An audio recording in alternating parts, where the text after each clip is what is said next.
রাখছি যে অতি সত্বর দুষ্কৃতিকারীদের চিহ্নিত করে তাদেরকে যাতে গ্রেপ্তার করে উচিত শাস্তি দেওয়া হয়। দেখা গেছে গত এডিসিতে তাদের প্রশাসন আর্থিক শৃঙ্খলা কিছু নেই। রাজ্যপালের এখানে চিফ অ্যাকাউন্টেন্ট জেনারেল চিঠি দিয়েছিলেন, ওইখানে কোনো অ্যাকাউন্টসের একটি কাগজ মানে রেজিস্টার পর্যন্ত ক্যাশ পর্যন্ত ঠিক মতো মেনটেন হয় না। এটাকে ঠিক করার জন্য রাজ্যপালের তরফ থেকে আবার লেখানো হয়েছে, কিন্তু ওরা এগুলি কিছু কর্ণপাত করছেন না। তার জন্য আমরা বাধ্য হয়েছিলাম গত 19 তারিখ অক্টোবরে 44টি জোনালে আমাদের যে চার্জশিট আমরা দাখিল করেছিলাম, 9টি পয়েন্ট ছিল ওইগুলি নিয়ে। তখনও দেখা গেছে যে শান্তিপ্রিয়ভাবে আমাদের ভারতীয় জনতা পার্টি জনজাতি মোর্চা মিলে যে আন্দোলন শুরু করেছে ভ্রষ্টাচারের বিরুদ্ধে, ওইখানে ওরা হামলা করেছে। তেমনি দেখা গেছে 29 তারিখ অক্টোবরে জেপি নাড্ডাজি খুমুলুঙে এসেছিলেন এবং এখানে জনসভা হয়েছিল, তখনও আমাদের শান্তিপ্রিয় বিজেপি উপর ওরা হামলা করেছিল তীব্র মাত্রায়। তেমনি গত এই মাসের নভেম্বর মাসের 4 তারিখে 8টি জোনালে যখন আমরা আবার ডেপুটেশন দিলাম ভ্রষ্টাচারের বিরুদ্ধে, তখন আমাদের বিভিন্ন গাড়ি কার্যকর্তার উপর হামলা হয়েছে, পরবর্তীতে বাড়ি থেকে হামলা হয়েছে, নির্বাধা হয়েছে, এরকম হয়েছে।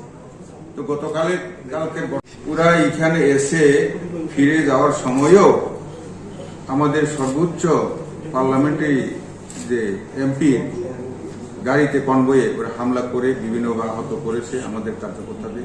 পুলিশ বাধ্য হয়ে গুলি চালাতে হয়েছে। এটা সত্যি দুঃখজনক ঘটনা। বলতে কি, এটা ত্রিপুরা রাজ্যে আমরা যখন দাঙ্গা হতে দেব না, উগ্রপন্থী হতে দেব না, এই বলে আমরা 2018 থেকে এখন পর্যন্ত ধরে রেখেছি। এটাকে ভাঙচুর করার জন্য, এটাকে বানচাল করার জন্য পূর্বতন সরকার অর্থাৎ সিপিএম, লালমথা এবং ত্রিপুরামথা মিলে এইভাবে চক্রান্ত রচনা করে ভিন্ন পথে 2023-এ ক্ষমতা দখল করার জন্য স্বপ্ন দেখছে। আমি জনতা জনার্দনকে অনুরোধ করবো আপনারা আগামী দিনে বিচার করবেন। বিচার করে 2023-এর নির্বাচনে অবশ্যই সেসব চক্রান্তকারীকে ভোটের বাক্সের মাধ্যমে আপনারা খালি করে দিয়ে তাদের ভোটের বাক্সের মধ্যে তাদের যোগ্য জবাব দেবেন। এটা আমার অনুরোধ থাকবে। আগামী দিনে সবাই সচেতন থাকবেন, কারণ ওরা আবার অস্বাভাবিক পরিস্থিতি ফিরিয়ে আনার জন্য চেষ্টা চালাচ্ছে। যেটা স্বাভাবিক আমাদের শান্তি শৃঙ্খলা ফিরে এসেছে, ওইটাকে ওরা দেখতে পারছে না। এটাকে যেমন করে হোক নষ্ট করে গোলা জলে মাছ ধরার জন্য চেষ্টা চলছে। তো কাজেই এটাই, এবং আমি জানি যে ত্রিপুরা রাজ্যের ভোটার জনতা জনার্দন খুবই সচেতন, অবশ্যই যোগ্য জবাব দেবেন।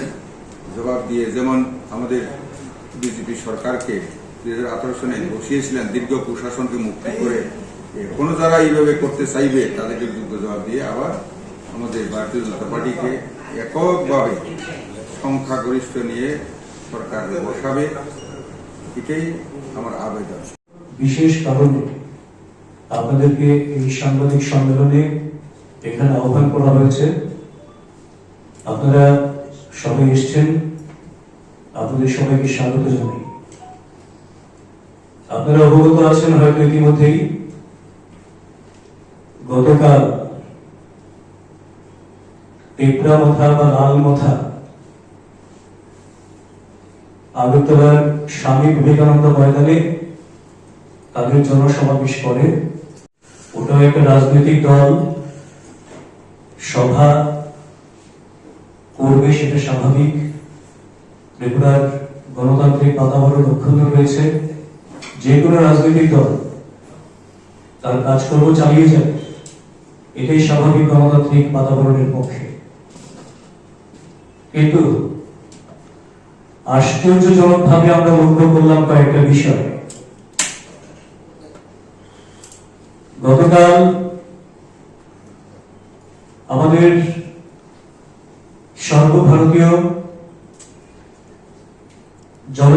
মোর্চার মাননীয় সভাপতি সমীর উরাওজি, যিনি আমাদের নির্বাচনের সহ প্রভারীও রয়েছেন এবং সাংসদ, উনি সহ আমাদের মাননীয় জনজাতি মোর্চার ত্রিপুরা প্রদেশের সভাপতি বিকাশ দেববর্মা মহোদয় এবং সঙ্গে আরো কয়েকজন কার্যকর্তা, এমডিসি বিদ্যুৎ দেববর্মা সহ, ওনারা যখন একটা কার্যক্রম থেকে আসছিলেন এবং বড়মোড়া পাহাড়ে যখন ওনারা আগরতলার দিকে আসছিলেন,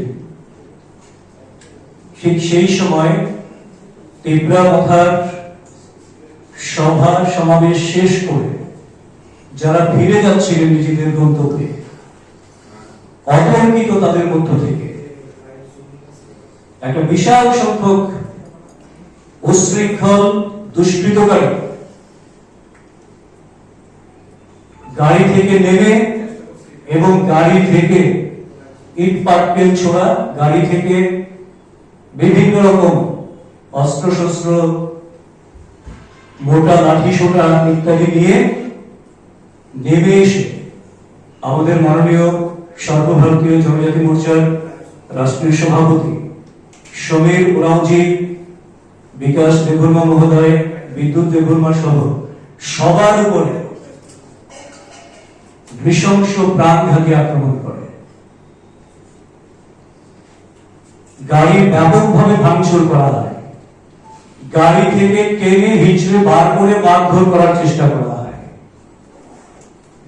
তাদের সুরক্ষার কাজে নিয়োজিত যারা ছিলেন, ওনারা যদি সঠিক সময়ে সঠিক ভূমিকা পালন না করতেন, তাহলে হয়তোবা ত্রিপুরা রাজ্যে 23-এর নির্বাচনের আগে ভয়ঙ্কর রকমের একটা অস্বস্তিকর, উদ্বেগজনক এবং কলঙ্কিত ইতিহাস রচিত হয়ে যেতে পারত। গতকাল যে শান্তি শৃঙ্খলার পরিবেশ দরকার, সেটাকে বজায় রাখার জন্য মাননীয় স্বরাষ্ট্র দপ্তরের মন্ত্রী, মাননীয় মুখ্যমন্ত্রী এবং রাজ্য পুলিশের মহানির্দেশক থেকে শুরু করে সমস্ত প্রশাসনের কাছে আমরা বিনম্র আর্জি রাখবো, দাবি রাখবো এবং আমরা বিশ্বাস রাখি প্রশাসন দ্রুততার সঙ্গে এদের বিরুদ্ধে যোগ্য ব্যবস্থা নেবেন এবং তাদেরকে যোগ্য শাস্তির আওতায় আনবেন এবং মানুষের মধ্যে যাতে তার বিরূপ প্রতিক্রিয়া তৈরি না হয়, সেই জন্য ইতিবাচক জনমত গঠনে প্রশাসন ভূমিকা নেবেন।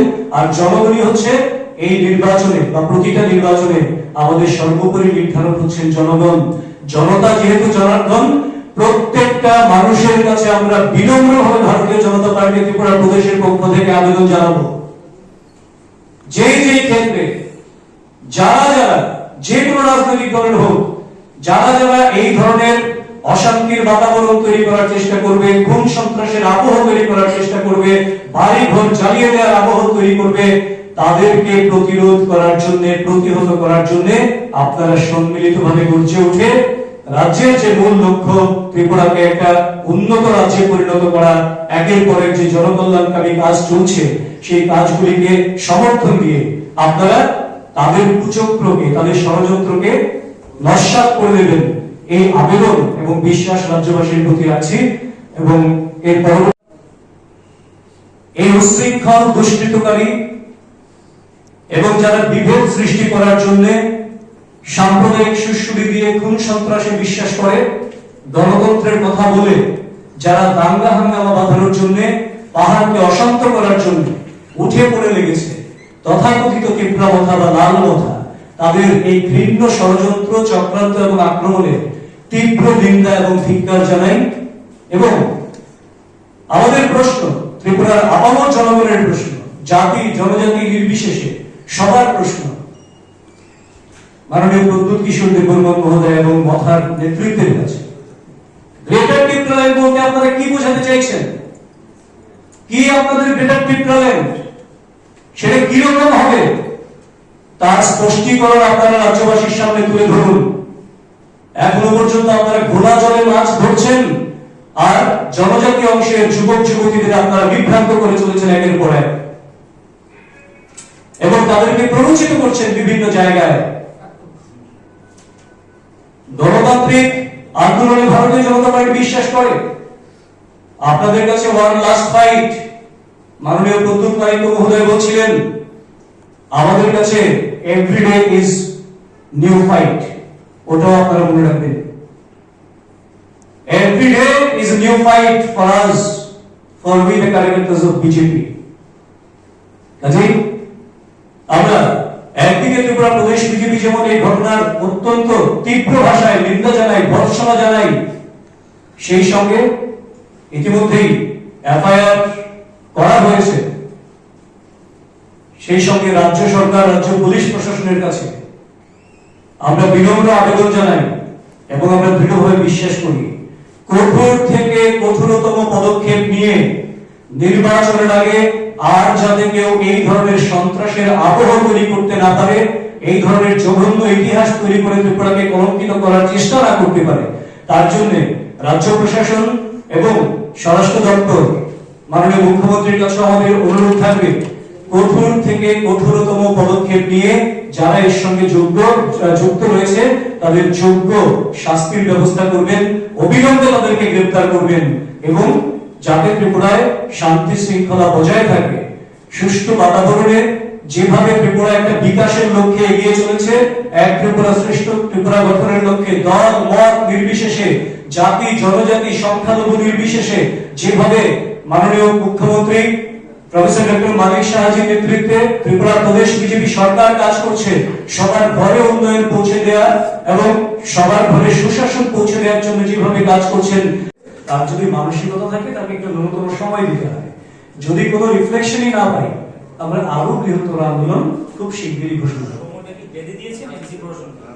না, আমরা এই ধরনের সময় বেঁধে দিই না। ছোট ছোট আন্দোলনে সেটা হতে পারে, ছোট ছোট ইস্যুতে হতে পারে, কিন্তু 9 পয়েন্ট চার্জশিট যেহেতু, এখানে আমরা একটা সময় দিতে চাই, অন্তত তারা কিছু ইনিশিয়েটিভ নিয়ে দেখাক, কারণ এটার যৌক্তিকতা নিয়েও তারা কথা বলুক, ইনিশিয়েটিভ নিয়ে দেখাক যে আমাদের এটা মান্যতা দিয়ে আমরা কাজ করছে। যদি করে ভালো, ওয়েলকাম, আর যদি না করে আমরা আরো বৃহত্তর মুভমেন্ট ঘোষণা করব। একটা কার্যক্রম আমাদের সারা ত্রিপুরায় চলছে, বুথ বিজয় অভিযান। কাজেই এই জন্যই আমরা প্রেসমিটটা আগে করলাম, আমাদের দলের অবস্থান আমরা ব্যক্ত করলাম। এবার তার পরবর্তীতে বুথ বিজয় অভিযানটা কোথায় কোন পর্যায়ে আছে সেটা মাননীয় রাজ্য সভাপতি বিচার বিশ্লেষণ করে দেখছেন, যদি থাকে তাহলে আপনাদের খুব শিগগিরই জানানো হবে। Yet two be decided, analysis চলছে, করা যায় কিনা সেটা আলোচনা চলছে। জনজাতি মোর্চা বলে আলাদা কিছু হবে না, অ্যাজ এ হোল হবে, যখনই হবে।